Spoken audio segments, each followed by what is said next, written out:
Today we're making lemon ricotta cheesecake.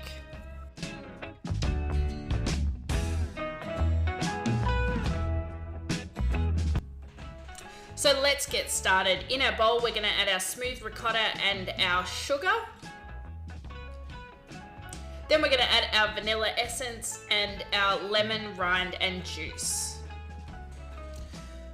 Once we've added all of those things in, we're going to go ahead and we are going to give that all a nice mix before we move on to the next step.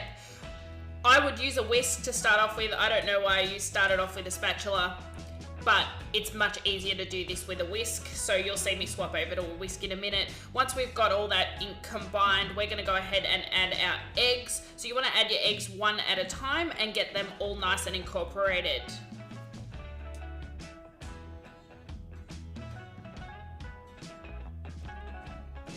There we go. Once we've got our last egg in, it's going to make this beautiful smooth batter, and then we're going to add some corn flour. So I'm going to go ahead and sift my corn flour.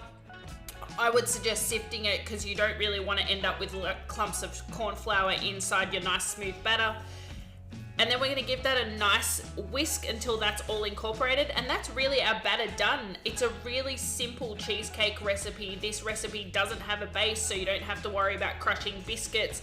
And you won't miss the base, which is the great thing about this cheesecake. We're then going to pour that into a greased and lined baking tin. It's just a regular baking tin will do. You don't need to use a springform pan. I didn't use a springform pan. It comes out beautifully.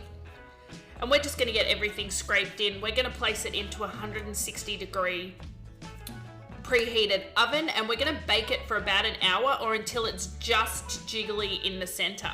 Then what we're going to do is we're going to leave it in the hot oven. We're going to turn off the oven and allow it to cool to room temperature.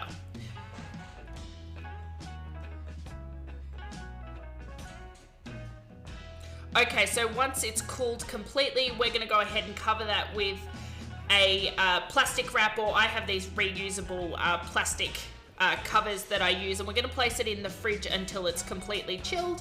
And then once we've done that and it's completely chilled, we can go ahead, turn it out and serve it. So I just put a piece of baking paper on my plate that I'm turning it onto so that I don't sort of break that nice beautiful caramelized top. And then we're just going to flip it over so that we're right side up.